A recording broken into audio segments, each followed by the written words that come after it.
Welcome to diary episode 7। एक बेहतरीन episode था जब फाइनली हमें पेनीवाइज का रियल ह्यूमन पास दिखता है। 1908 में बॉब गेरी, एक टूटा हुआ उदास क्लाउन, अपनी वॉइस पेनी विंकल की याद करते हुए चीप कार्निवल सेट करता दिखता था। और उसकी बेटी इंग्रिड, ये वही इंग्रिड है जो फ्यूचर में जूनिपर हिल की क्रीपी मेड बनेगी।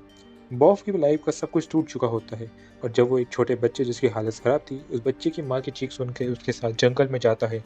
बाद में उसका खून से लटपट रुमाल वापस मिलता है। यहीं से पेनीवाइज की डार्कनेस शुरू होती हुई फील होती है। बॉब के गायब होने के बाद इंग्रिड दिल्ली को छोड़ के नहीं जा पाती।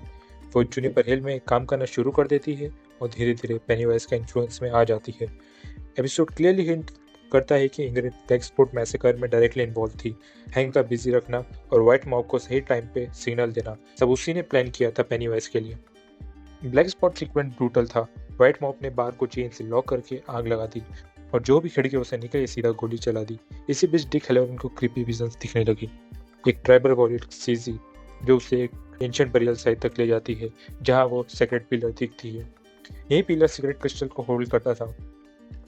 और फिर आता है सबसे बड़ा ट्विस्ट, जनरल शॉ। जहां हम सोच रहे थे कि वो पिलर को रशियन के खिलाफ यूज करेगा, सच ये है कि शॉ पिलर डिस्ट्रॉय करना चाहता है।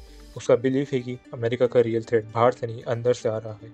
सिविल राइट्स, पॉलिटिक्स, अनरेस्ट, और अगर थोड़े मासेकर, थोड़े मिसिंग चिट लगे तो ये कोलेटरल डैमेज है। ये बंदा बेसिकली क्योस को पूरा रिलीज करना चाहता है। रिच और मार्गी इसी क्योस में ट्रैप हो जाती है और रिच अपनी जान देता है मार्गी को बचाने के लिए। जब पिलर्स मेल्ट होते हैं, पेनीवाइज अपनी नींद से जाग जाता है वापस, और डैडी का करप्ट सिस्टम तुरंत कवर अप करने लग जाते हैं। वहाँ से घर को इलेक्ट्रिकल फायर बोल देते हैं, स्टन के जैसे लोगों को हीरो बना देते हैं। टिक के विजन्स और भी इंटेंस हो जाते हैं, जैसे डैडी खुद उसे सच बताने की कोशिश कर रही है। एपिसोड के अंत तक सब रायता फैल चुका होता है, पेनीवाइज भी फ्री हो जाता है। डेथलाइट का इफेक्ट फैल रहा था और टाउन पूरे कॉलेप्स की एज पे है।